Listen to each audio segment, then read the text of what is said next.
Right now, teams of armed men are moving through the mountains of western Iran. They're not on a routine patrol. They're not a border unit answering to the IRGC.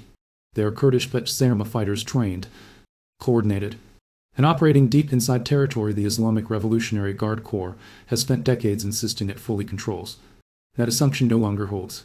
And somewhere above them, satellite and surveillance assets are quietly tracking every move Iranian security forces make in that same terrain, in something close to real time. While nearly every camera on Earth has spent this past week pointed at Tehran, where millions of mourners have gathered around coffins draped in Iranian flags for the funeral of the assassinated former supreme leader. Crowds openly chanting for the death of the American president from the very stage where officials are supposed to be projecting national unity. A completely separate conflict has been quietly escalating in the mountain belt of western Iran, and Iran does not want the world paying attention to it. This is happening across 3 separate provinces along roughly 100 nautical miles of active front. And it means the IRGC is now fighting a genuine multi-front war, managing the fallout of a still-fragile ceasefire with the United States on one side, while absorbing a rapidly intensifying insurgency along its own western border on the other. Let's build out exactly what's confirmed, because the sequencing here tells you almost everything about how serious this has actually become. Human rights monitoring organizations tracking the region, including the Kurdistan Human Rights Network and a Hengal organization, have independently documented a wave of armed clashes stretching back to late June. And the pattern is unmistakable. On the night of June 27, fighters from the Eastern Kurdistan Defense Units, the armed wing of the Kurdistan Free Life Party, came under sustained artillery and heavy weapons fire from IRGC forces operating out of the Hamza Syed al-Minas Shuhada headquarters in the Gergish Heights, between the towns of Mohabad and Piran Shar. That engagement ran for hours. When it was over, the YRK confirmed 4 of its fighters dead, to women and to men. The IRGC claimed it had killed 6, a claim that has not been independently confirmed by any outside source. 2 days later, on June 29, a previously unknown Kurdish armed group calling itself Korihwa carried out its first claimed operation, shooting dead to locally recruited IRGC-linked personnel outside their own homes in the city of Pavach, in Karamanshah province. Not a remote mountain outpost. Hey Sudi, that detail matters enormously, because it signals a level of operational reach and local penetration well beyond what typical border skirmishing looks like. Then came July 2, the single deadliest night of this entire wave. Our GC forces from that same Hamza headquarters vehicle carrying 6 fighters from the Democratic Party of Iranian Kurdistan near the village of Kezkapn, close to Piran Shar. According to the PDKI's own statement, the unit was on a political and organizational mission, not an offensive operation, when it was ambushed by what the party described as a large, heavily equipped IRGC force. All 6 were killed. Iranian state media initially claimed only 5, and made no mention at all of one of the 6, a man named Muhammad Amin Bayadasi, who local sources say was the vehicle's driver and an active member of the party's underground network inside Iran itself. That specific omission is telling. It suggests Iran may not have wanted to publicly acknowledge just how deep this particular individual's network actually reached into Iranian society. The same general window saw yet more bloodshed spread across the region. 3 police officers were killed in a shooting at a checkpoint in Baynach, in Kurdistan province, an attack that also wounded a 3-year-old girl caught in the crossfire. A separate checkpoint attack on the Buchan-Sok-UQ road killed 3 government personnel outright.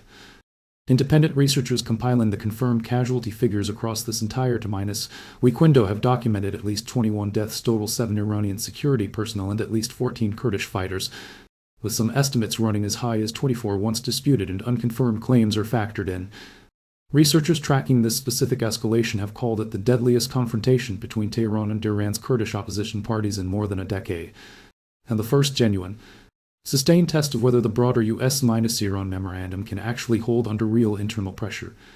The president of the American Kurdish Committee, speaking directly to reporters about this specific wave of violence, put it in blunt terms. This is not business as usual. He said, this is not like periodic clashes on the border. This is operations. But it seems to be happening deep inside Iranian territory. He pointed to months of accumulated Kurdish frustration following what he described as more than 850 separate Iranian attacks on Kurdish areas and opposition-linked sites since the war began back in February. Attacks that have continued hitting Kurdish opposition camps inside Iraqi Kurdistan, even during official ceasefire negotiation periods. That last point is worth sitting with, because it reveals the actual strategic logic driving Iran's response to all of this. Rather than only fighting the Kurdish insurgency inside its own borders, Iran has been striking Kurdish opposition bases across the border inside Iraq's own Kurdistan region, hitting camps belonging to the PDKI, the PKI, and other coalition parties with drone and missile strikes throughout this entire period. In just the days surrounding this latest escalation, Iranian drones struck the PDKI's positions in the Balasan Heights, the party's Dul Gala camp near the town of Koya, and a separate PKK base on the outskirts of Erbil. Iran has now carried out more than 850 of these cross-border strikes since the war began, and the strategic logic behind them is straightforward. Even if it hasn't actually worked to choke off the insurgency by hitting its logistics, its bases, and its support networks before fighters ever cross back into Iranian territory. The problem in this is the part that genuinely matters for understanding where this is heading, is that this strategy has a documented structural flaw. The most capable elements of these Kurdish coalition forces are not sitting in exposed, easily targeted camps. They're embedded in mountain terrain, tunnel networks, and cave systems built up over literal decades of prior insurgency. The same kind of terrain where an American F-15E crew was forced to eject and evade capture during an earlier phase of this broader war, navigating cave systems that had already existed for years before that specific incident ever happened. Fixed-swing aircraft and drone strikes against that kind of dispersed, deeply dug the terrain achieve minimal lasting effect. In a very real sense, spending down its drone inventory against targets it fundamentally cannot reliably destroy, while the actual command and organizational core of the Kurdish coalition sits largely untouched in terrain that neutralizes the very technology Iran has been relying on throughout this entire war. It's worth walking through the origins of this specific Kurdish coalition in more detail, because understanding how it came together tells you something important about why it's operating with the particular structure it is right now. Back in December of last year, 7 separate Iranian Kurdish opposition groups joined together in a coalition explicitly meant to support the broader wave of anti-government protests sweeping Iran, and to formally oppose the regime as a unified political bloc. That early coalition-building effort accelerated further on February 20 to just 6 days before the American and Israeli strikes that opened this war when 5 of the largest parties, the PDKI, the Kurdistan Freedom Party, the Kurdistan Free Life Party, the KHABIT organization, and Komalay formally united under what became known as the Coalition of Political Forces of Iranian Kurdistan, with an explicitly stated goal of toppling the Iranian regime and achieving genuine Kurdish self-determination. When the war itself began just days later, representatives of that coalition stated publicly that they intended to coordinate their political and military decisions, jointly going forward, a notable departure from decades of historical rivalry and ideological division between groups that had frequently disagreed, sometimes bitterly, over strategy, ideology, and tactics in the past. That early unity faced a real test almost immediately. In the opening days of the war, multiple international outlets reported that a Kurdish-led ground offensive had already begun, with fighters allegedly moving into positions around the mountains near Marivan. Those reports turned out to be premature.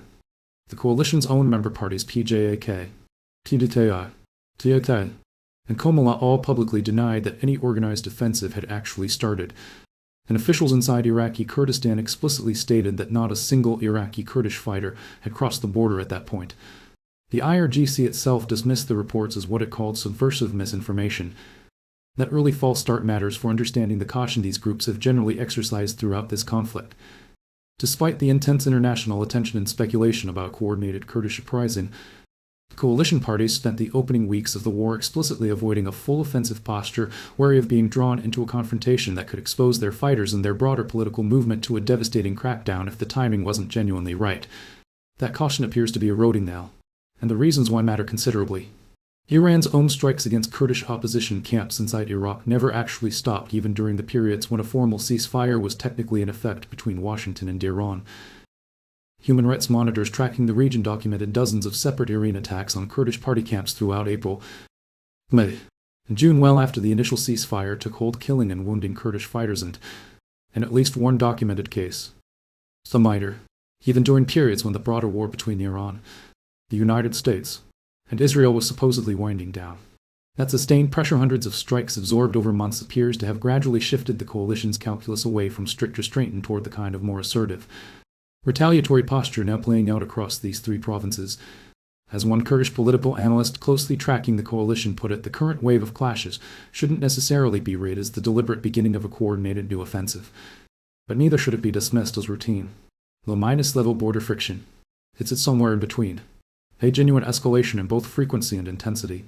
driven as much by accumulated frustration itself minus defense as by any single centrally planned strategic decision. There's also a specific structural detail about how these recent engagements have actually unfolded that deserves more attention than it typically gets, because it reveals something important about how each individual Kurdish faction is currently operating. Researchers who have carefully mapped this exact -week window of violence have identified what appears to be at least 3 genuinely distinct, largely separate dynamics running in parallel rather than a single unified campaign. The Eastern Kurdistan defense units have been locked in a cycle of retaliation and defensive combat, responding directly to Iranian strikes with counterattacks of their own. The Democratic Party of Iranian Kurdistan has, by contrast, suffered its losses primarily through the interception of what appear to have been genuinely clandestine, low-profile organizational units fighters whose movements were apparently known to Iranian forces well in advance, suggesting a level of intelligence penetration against the PDKI's own networks that the party will need to seriously address if it hopes to continue operating effectively inside Iranian territory. And the newly emerged Kori-Hwa group has pursued a third, entirely different approach: targeted killings of specific local auxiliary personnel tied to the IRGC, rather than open combat engagements of the kind the other two groups have been fighting. 3 different groups, 3 different tactical approaches, operating in roughly the same window, in the same general region, but without clear evidence of a shared operations room or centrally coordinated target selection. That's an important nuance, because it suggests this current wave of violence may be less a single, deliberate Kurdish offensive and more several separate groups independently reaching the same breaking point at roughly the same time, each pursuing its own particular method of pushing back against months of accumulated Iranian pressure. Understanding why the Zagros Mountains specifically favor the defenders this heavily requires understanding the terrain itself. This is some of the most unforgiving ground on the planet. Ridgelines running past 10,000 feet, narrow gorges with no meaningful road access, valleys that channel any mechanized force onto a single vulnerable route, with no ability to maneuver around an ambush. Iranian helicopter gunships, already operating with aging, underpowered airframes, struggle to function effectively at these altitudes at all, which means the IRGC is largely fighting this specific campaign without meaningful air support.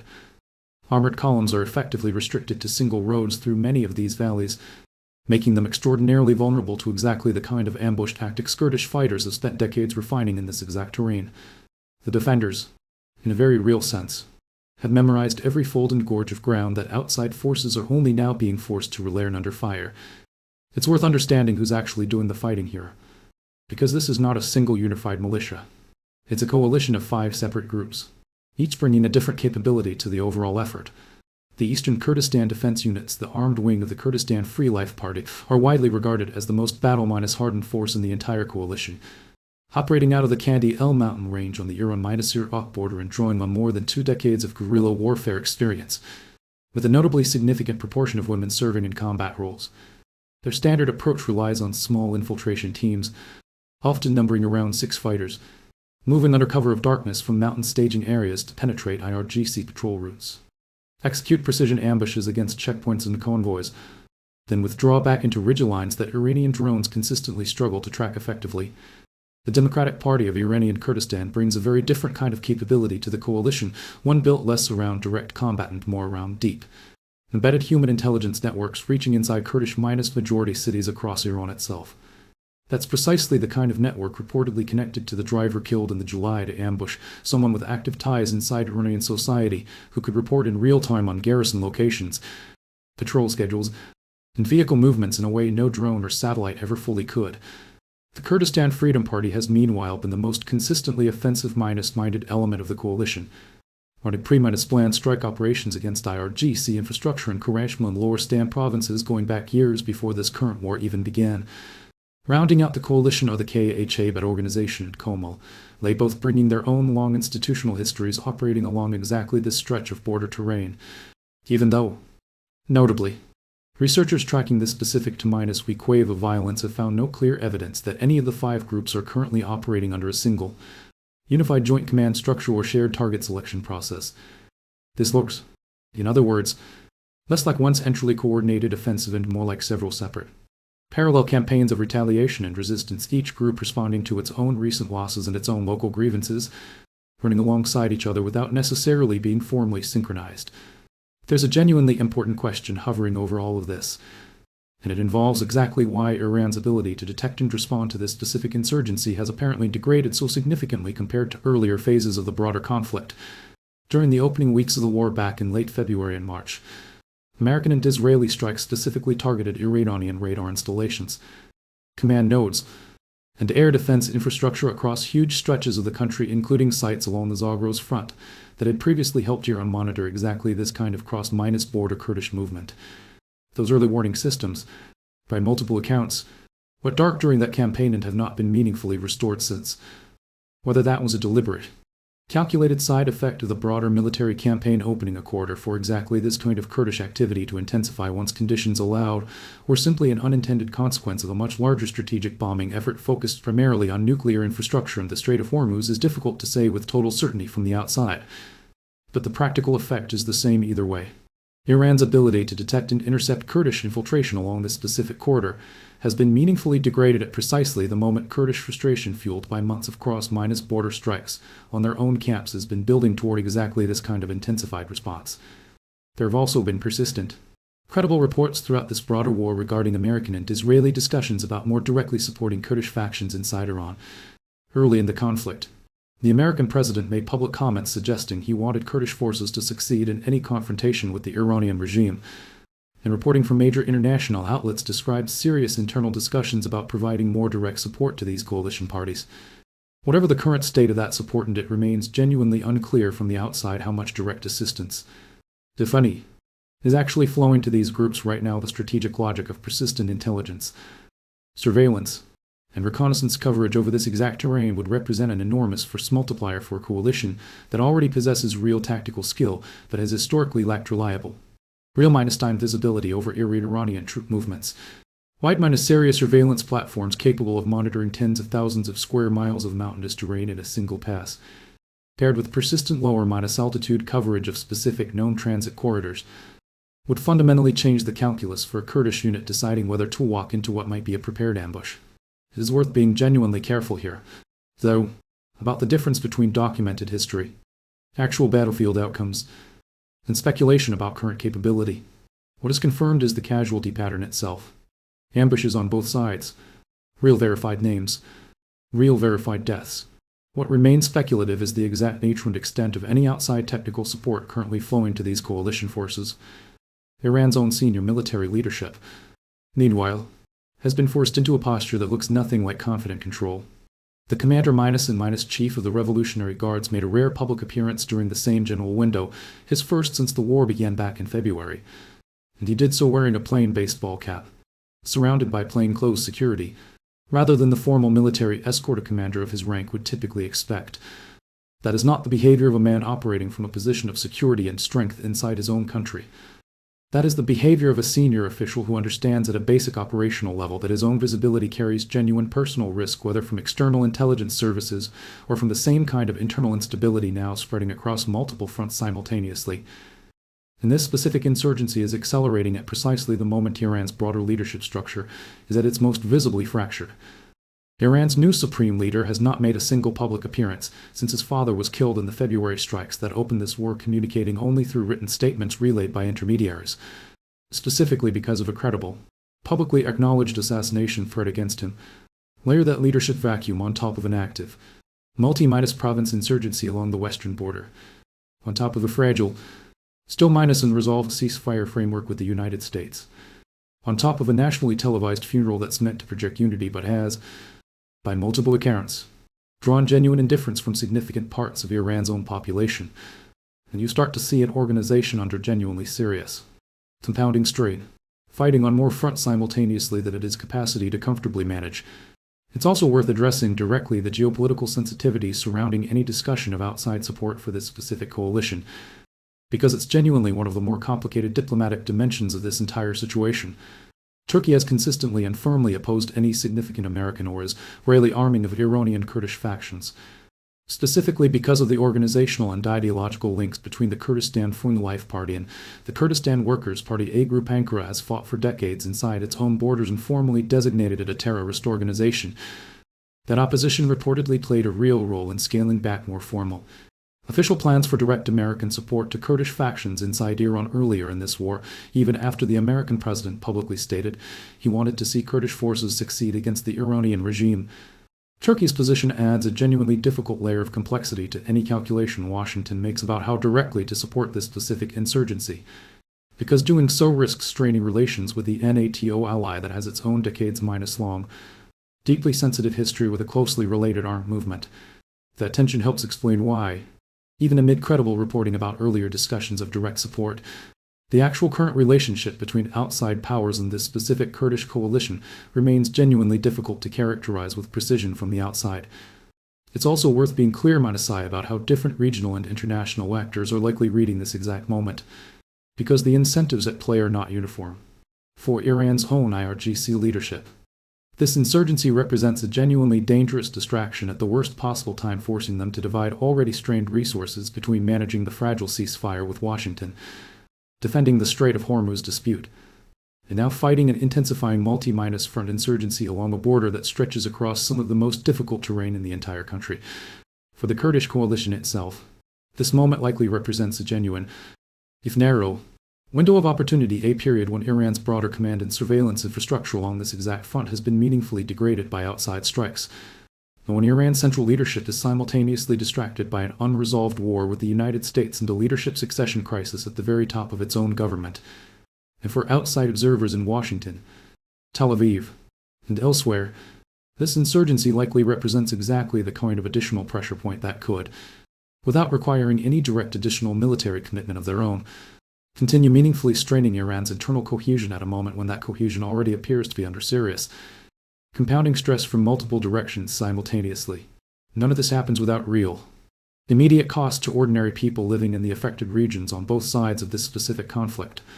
Iran's cross-border strikes against Kurdish opposition camps have, according to regional reporting, resulted in significant disruption well beyond the camps themselves, including reports that intensified Iranian pressure along this border corridor lead to interruptions in gas supplies feeding regional power stations, a self-inflicted economic and infrastructure cost stemming from Iran's own attempt to choke off Kurdish logistics networks operating in the area. That's the kind of detail that rarely makes international headlines but matters enormously to people simply trying to keep the lights on in a region already strained by months of war. Now overlay all of this onto the single biggest structural deadline still hanging over this entire conflict, because it connects directly to why this specific moment matters so much. The Memorandum of Understanding signed between Washington and Tehran back on June 16 established a 60-day negotiating window, with an expiration landing at approximately August 15. Iran's own ambassador told an international forum in Beijing this past weekend that Tehran fully intends to begin charging service fees on shipping through the Strait of Hormuz once that window closes.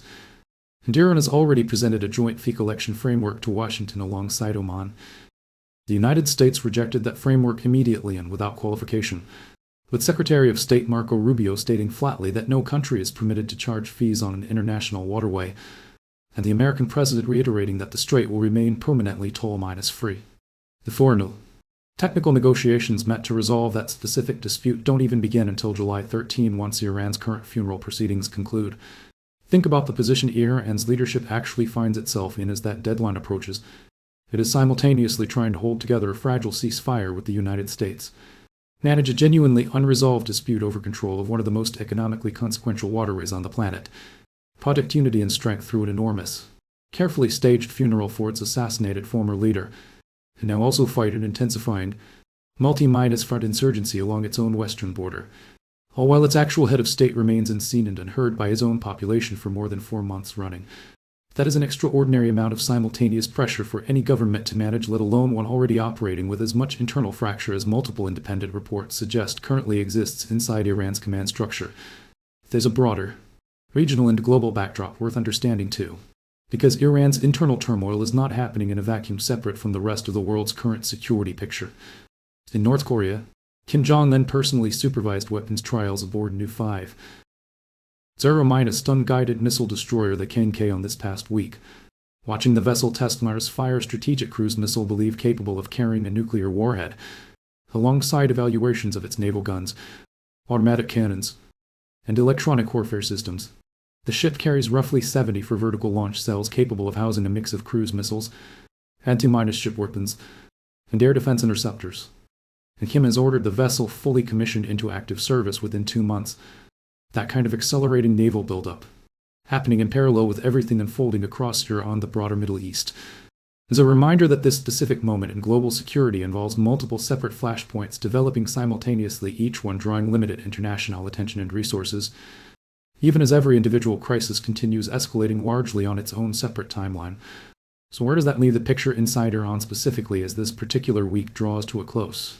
A coalition of Kurdish opposition forces, operating with real tactical skill and deep local knowledge of terrain that consistently neutralizes Iran's technological advantages, has killed a documented, independently verified number of Iranian security personnel across multiple provinces in the span of roughly 2 weeks while absorbing serious losses of its own in the process. Iran's response, hundreds of cross-border strikes against opposition camps in Iraq, has produced minimal lasting effect against an enemy embedded in terrain built for exactly this kind of asymmetric fight. Iran's senior military leadership is making rare, cautious public appearances under disguised security postures rather than operating with visible confidence. And every single one of these developments is unfolding directly alongside a fragile, unresolved ceasefire with the United States. A still-settled dispute over the Strait of Hormuz with a hard deadline approaching in mid-August. And a leadership vacuum at the very top of Iran's entire governing structure that shows no sign of resolving anytime soon. Whether this specific wave of Kurdish resistance represents the opening phase of something considerably larger, a genuine unraveling of Iran's control over its own western periphery at the exact moment its central government is most vulnerable, or whether it settles back into the kind of intermittent, lower-intensity border friction that has characterized this relationship for decades, is a question that even analysts closely tracking this exact region have been reluctant to answer with confidence. Some describe the high casualty rate among Kurdish forces themselves as evidence of real operational limitations, raising genuine doubts about whether this specific coalition can sustain a prolonged campaign at this intensity.